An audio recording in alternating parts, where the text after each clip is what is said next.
Hey everybody, welcome back to Sounds Like a Drum, Cadence Independent Media Production, Cymbal Series Day. Today, another very contentious subject, cymbal aging. Old, new, better, worse.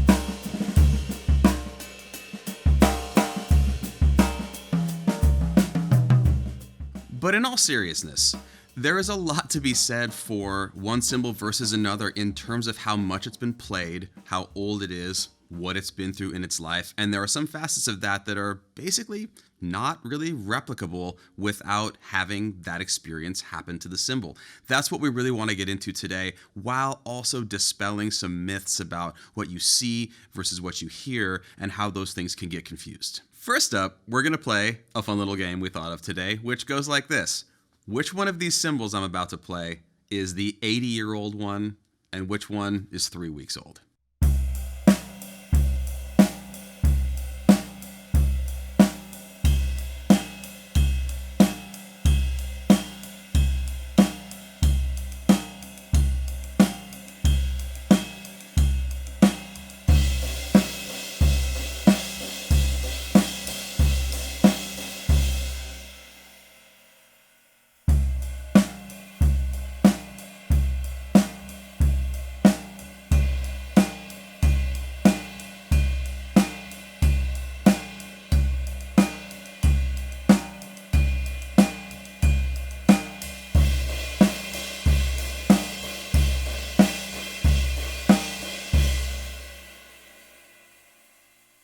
Without holding out for too long, the first one was the old one, the second one was the new one.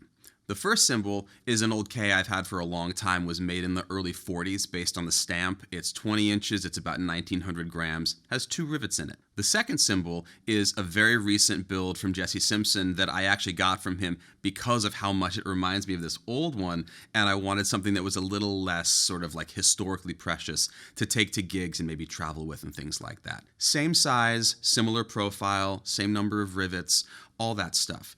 But the big difference is this one has been played incessantly for the better part of a century, and the other one, still shiny, still feels new, still looks new, but lives in the same kind of tonal and behavioral realm as this super duper old one. Now, same deal with the hi-hats. Which one is old? Which one's new?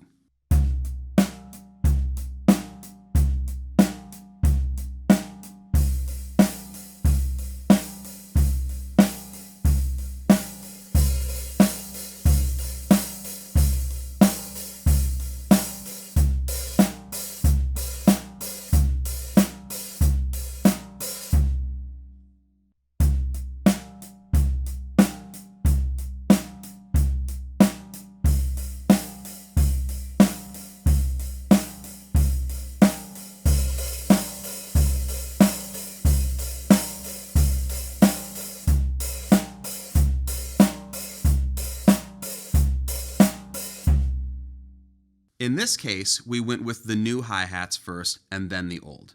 The old hi-hats are, well, it's a Jesse Simpson bottom that's meant to behave like an old K, and we put my similarly old, actually maybe a little bit older, old K hi-hat top on it.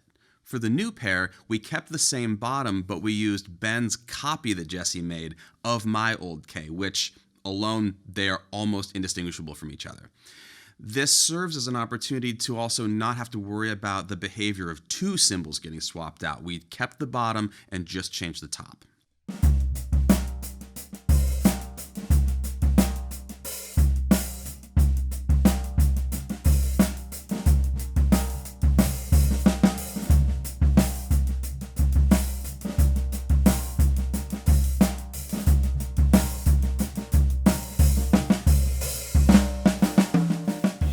Now, what do we talk about when we talk about old cymbals and new cymbals?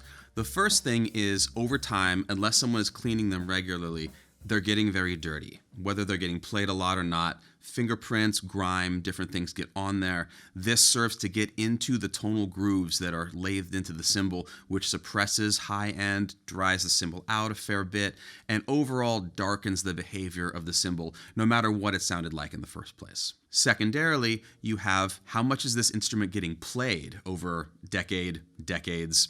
At this point, some of these Ks are a century old that exist out in the world. When you're hitting a cymbal, you are changing its behavior over time. You're impacting it. You can think of it as a very lightweight hammer, but ultimately, the cymbal is getting physically altered over the course of its getting played. When people talk about breaking in a cymbal or talk about a cymbal that's been played for a long time sounding different than it did when they got it, part of that is in our heads because we get used to the cymbal over time and may imagine things, but there is actually differences going on.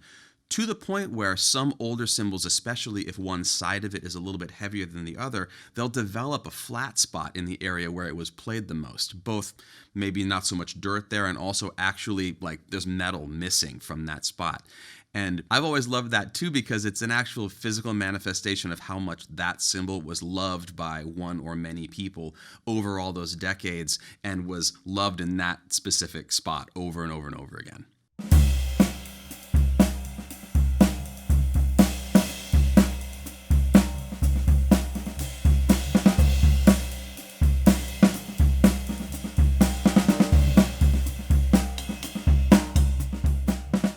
Now, a big can of worms with sound of cymbals, the psychoacoustics of cymbals, is this idea of aging a modern cymbal, pre-aging it, whatever vernacular you want to use.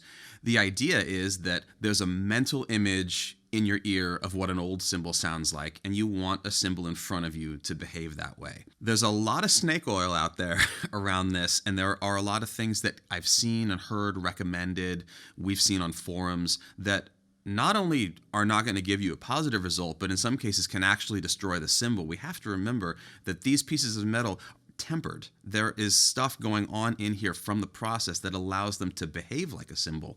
And I've heard horror stories about people buying very expensive cymbals, burying them in the ground, the weather changing, the acidity in the soil, effectively destroying the instrument, which is the saddest thing ever too, because you think you're doing something that's going to make it better. Starting with a cymbal that you like a lot and allowing yourself to grow with that instrument and break in that instrument yourself and get used to what it does. Put tape on it if you want to, things like that.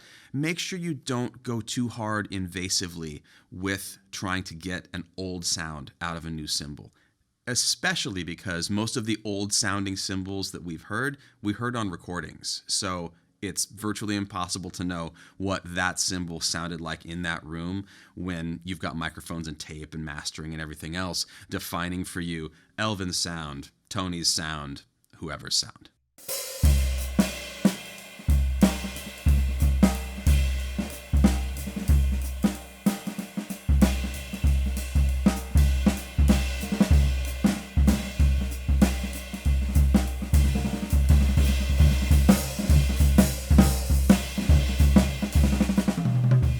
The thing that's informed my choices the most was actually opportunities at Don Bennett's drum shop back in Seattle to see a lot of really collector grade actual old cymbals come through the shop. This old K right here, I bought it from him. The thing that was most fascinating, however, was new old stock vintage cymbals. Trans stamp A's from the 40s, old Ks from every era. Some cases, they were in the bag that they came in when they were sold at the Gretsch factory, like in the 50s. And the first thing that I realized was, A, these cymbals vary a lot, like way more than even modern handmade cymbals. And second, if they haven't been played, and if they have not been handled a lot, they sound like the cymbals sound today. Like a hand-hammered cymbal you get from Turkey today, because there really wasn't necessarily any kind of special magic in that metal or in those hammers. They were making cymbals, and in a lot of cases, they didn't have a specific sound profile, behavior in general that they were going for, because the music was being generated at that same time that was utilizing these instruments. There wasn't a benchmark for what a good old K ride cymbal sounded like in the 50s. They were just making as many as they could because it was a product for making music. What this means first is that there are a lot of clunkers out there, and just because it's an old K or whatever it might be, it doesn't mean that it's better than a cymbal that you could buy today off the shelf that's going to help you make the music that you want to make. The other side of it too is that in those recordings, if you're listening to our heroes in the 40s and the 50s, they weren't playing old cymbals, they were playing new cymbals. So at the end of the day, for me to play this 80-year-old cymbal and go, that's the sound, it's actually not the sound. It's the sound that it is now, but if Art Blakey owned this cymbal, who knows? Somebody owned this cymbal back in the day. It didn't sound like this when they played it. And if they loved it enough to play a flat spot into it, or however many people over the years did, it meant that for each of those people, it gave them something that made them happy. That had nothing to do with how old it was, what stamp is in it, any of that stuff. The bottom line here is that an instrument either inspires you or it doesn't, and the psychoacoustics of how old it is, how dirty it is, who played it, what era it's from, where it was made, all of that stuff is secondary, completely secondary to whether or not when you hit it, you go, yeah, that's the sound. If yeah, that's the sound is a Peisty flat ride, awesome. If it's a 24-inch old A, great, whatever it is. But let's jump over this whole thing of there being hurdles about what it's supposed to be and just allow our ears to tell us whether or not we love it.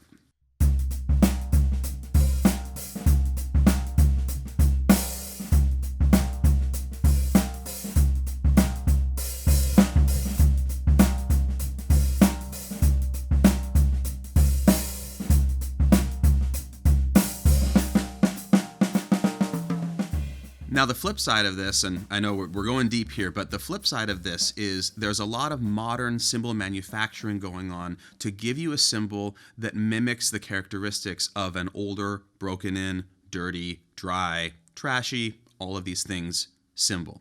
It's fair to say that some of these techniques are more effective than others, and there are some big companies out there that seem to have lost track of the sound they were trying to make in the first place by trying to cater to all of these disparate and largely ineffective needs that people feel like they have out of these cymbals. In our experience here, in a lot of cases, what ends up happening is you have an instrument that doesn't sit in the mix great, is maybe quieter than it needs to be to serve the purpose of a cymbal, and over the course of it aging the way that a cymbal's going to, it ages into a kind of dryness and quietness and hollowness that ends up being unusable because it didn't start out sounding like a new cymbal. If you have a cymbal that has brightness and darkness and clarity and shimmer and all of these adjectives in it when you get there, and then you play it until it's broken in, you get it to its final state rather than starting with a cymbal that's meant to mimic the broken in final state that's going to travel to some other sonic place after it's broken in that may not be what you wanted in the first place.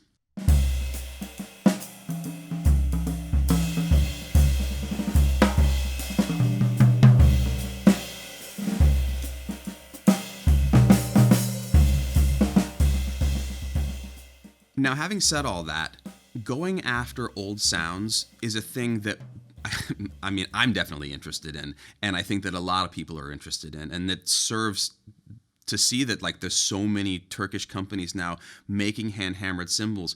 People are interested in this sound. They like the sound of it. They want to integrate it into modern music. If you want to go after an older cymbal sound in a new cymbal, it doesn't mean that you have to go to the extremes of ultra thin or ultra dry or ultra anything. In the case of the cymbal that's normally on this kit here, it's a 22-inch copy that Jesse was kind enough to make for me out of a Sabian AA raw ride of an old A that he had at his shop that honestly is my favorite ride cymbal that I've ever heard, and I'm never going to be able to get it away from him, but I'm going to keep trying. But he made us a beautiful copy of that cymbal that is, now that it's been played a lot and has some dirt on it and feels, broken in, is a very good facsimile of a very old cymbal. And we love it every day. There's nothing wrong with that at all. There is still a little bit of break in there. And the first day that I played it, it didn't quite match that old one, but it was real close. And I could tell that day that a year later, 2 years later, I think it's been about 2 years now. It's right in the wheelhouse. We've brought it back there, compared it to the old one, and with the exception of some dirt and, again, the flat spot in the old one, it's there. So going after old sounds out of a cymbal that's been made recently is perfectly reasonable. What we really want you to take away from this in the end is that cymbals changing over time is part of the process of owning a cymbal. They're gonna change. There's no way around it. If you're playing it at all, it's gonna evolve over time. So rather than thinking about day one having it be complete and done, imagine the relationship you have with an instrument like this that makes you happy on day one and then goes through a process of doing other cool stuff over the course of the time that you've had it. I've had this old K for 15 years, and I have recordings. It doesn't sound the same as when I got it. And it was already old when I got it. And it's doing different stuff now. It's the same with everything else that we have here. So the bottom line is, choose the things that you love, understand that they're going to change over time, get down with that idea. It's part of the process, part of the experiment. And yeah, it's just another part of this to enjoy.